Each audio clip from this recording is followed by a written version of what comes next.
Michigan Dogman, Beast of Bray Road, Loup-Garou, Adlet, Capibolo, Beast of the Land Between the Lakes. All these monsters, cryptids, and mythos are werewolf-like cryptids, and I wanted to bundle together to discuss what is the Dogman. Hi, I'm Phoenix. I'm horribly addicted to cryptids and cryptozoology. It's bad. I spend most of my free time listening to podcasts and gorging myself with cryptid media. Due to this, I've run into a bit of a problem. People really don't know cryptids. I'm what's referred to as the believing skeptic. I believe in the idea of cryptids, and I think some are quite plausible, but most of the time I think they're honestly shit. I am part of that group of those cryptozoologists that think that most of these are creatures, monsters, animals, things that have existed in our time being and are well known about, but modern science really just doesn't care for it or too busy doing other things. I am not a part of the people who can believe that these things are non-physical or instead of the more spiritual. This brings us to today's video, Dogman. Dogman is one of my favorite cryptids, but there's an ongoing issue within its lore / the sort of folklore about it. And I want to discuss both sides. It's an interesting idea, and 10 minutes is honestly quite nice.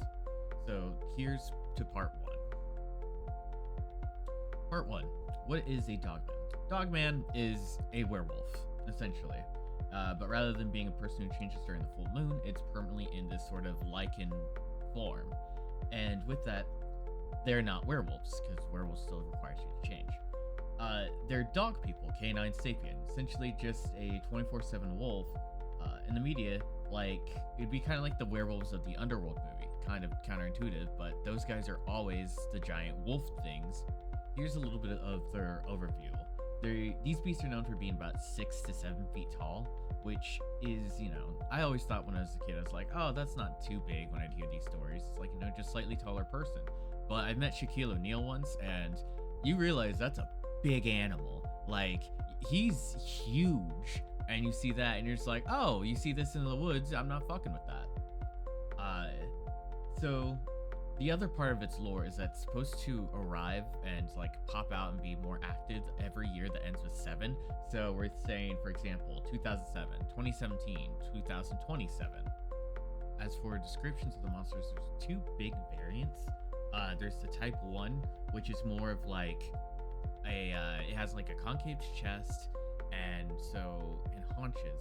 So it's a little more dog-like in appearance, more just a dog that's just running around on its hind legs. And then the other version is more like a person. So it's, got the barrel chest and it's got the forward-facing knees. And those are the main 2 types.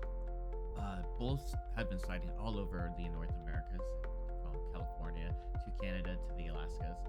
More famous cases, for example, from the beginning is the Beast of Bray Road, which is regarded as the most famous Dogman case, where people would see a massive dog standing on his hind legs on the side of the roads, or eating roadkill. When taking photos, it would appear as mist, and it's said to be in Wyoming due to an Indian burial ground being disrupted, but that's a massive paraphrasing of that story. Another one is the Michigan Dogman. Some lumbermen saw this creature, and it scared most of the lumbermen away. One of the really weird and interesting things about the Dogman is that supposedly this creature has never hurt anyone and has never physically done anything, which I find is a load of crap. It's a 7-foot tall wolf. People are gonna go missing. Big's Dogman Radio, the podcast, is a big proprietor of saying this. He tells people all the time, but there's good news and bad news to the fact that no one's ever got hurt. And that's why I kind of believe it's bullshit, where it's it implies that this thing can either hurt you if it wants to, and that's something else he always says. It will hurt you when it wants to, or it can hurt you if it wanted to. And I think this thing has either a 100% kill time or 0% kill time. It's either it doesn't hurt you, or if it does actually go after you, it means it for sure will end you. Not to mention that every time Vic talks about this, it just hardens down my conspiracy theory that he is actually just AI, and that a Dogman is actually the one creating the show to try and get someone to get murdered, or let down their guard, be like, oh yes, Dogmen are friendly, you should go near one, you should go near one, you should go near one. For example, here on the Washington Post, somewhere between 120 and 140 people die in national parks each year, not counting suicides, according to the numbers maintained by National Park Service, Washington Post. And with that sort of information, I just don't like that. That's 140 people, they're either torn apart by wild animals. I can't find specifics on how many are actually torn apart by unknown wild animals, but that's still a number of people. So that then leads to, what is question 2? And question 2 is, who are the culprits? If this isn't some, giant, huge guy, dog, canine sapien, what are the other creatures that can be there? Well, first one is, of course, the wolf. North American gray wolves are so much larger than people realize.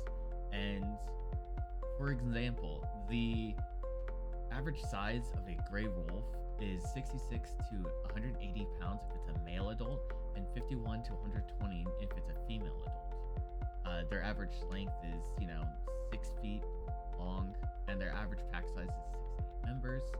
And it's just 10 to 100 miles per territory, which is insane. Compare this to the normal German Shepherd. A weight of a male German Shepherd is 66 to 88 pounds, or 30 to 40 kilograms if you're a heathen. And then a female is 49 to 71 pounds. That is almost 50% more per animal. And then on top of that, their height is 27 to 26 inches, and the female is, 22 to 24. And so they're not that much huger. The average, actual math is the male gray wolves are 44 or 48% bigger than the average German Shepherd. Basically, take your pet Fido, half of him, and that's the dog. And these are not small animals. Mix that with the Alaskan/Pacific gigantism, and then you have these turbo huge animals. The only map where the two creatures overlaps, also it's not great, so that kind of checks off, the gray wolf. So the second culprit is brown/black bears. I'm putting them both as under it because they're both bear. Brown bears, to start off with, are one of the North America's two bears. Sun bears are South America. But brown bears, about 3 to 5 feet at the shoulder, 5 to 7 feet in length. Very large brown bears can measure almost 9 feet tall when standing on their back. So we got the height down. And then, but here's the issue, is that it's the weight. Their weight ranges from about 200 to 1,000 pounds from the sex, location, and season.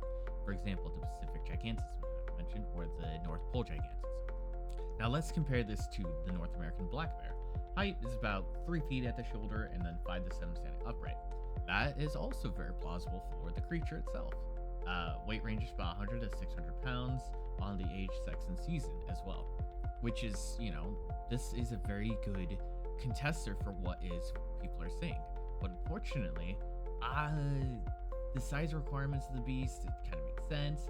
Bears and wolves are very distant relatives, so are raccoons.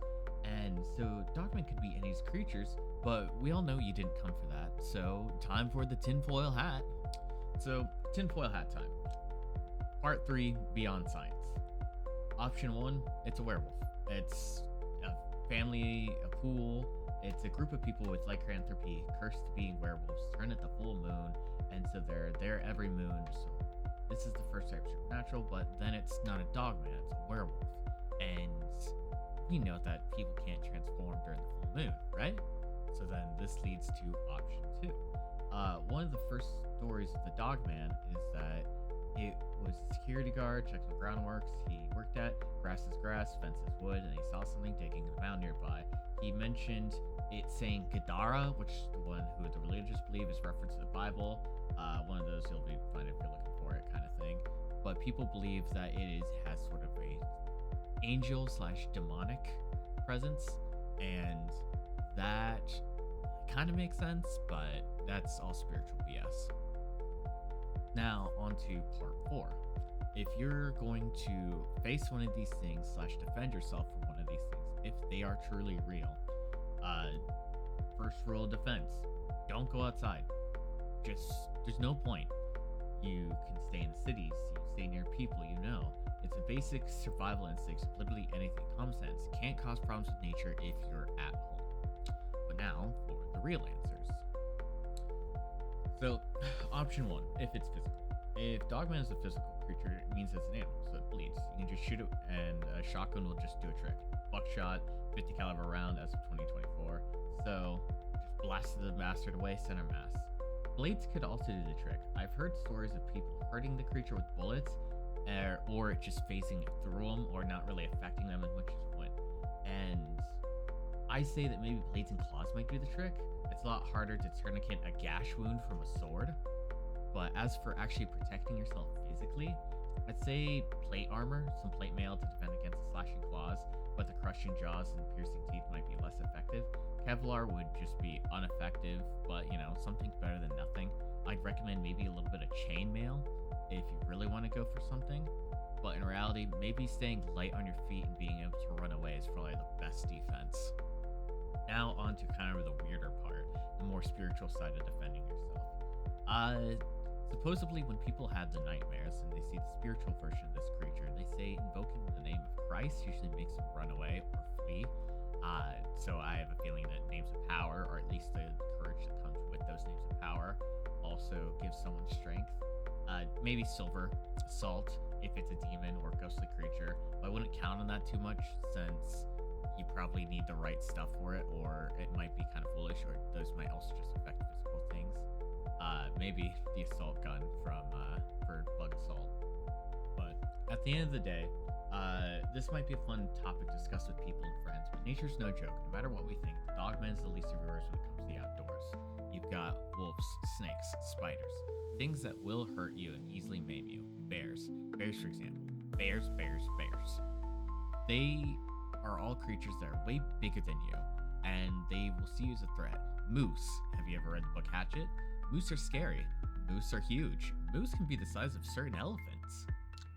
Anyways, hope this channel get popular enough to pay my rent. I'll convince Roanoke Games to let me go to Michigan with him and the Lore Lodge boys, so we can hunt the creature with him. And if luckily, I could probably make armor. I could probably make weapons and stuff to that degree. Give ideas on what I could cover next. I'm thinking of something like the Wendigo, or just kind of get the basics down that bother me. Don't forget to check out the links. You're welcome to come to your own conclusions and everything. And I hope you all have a great day.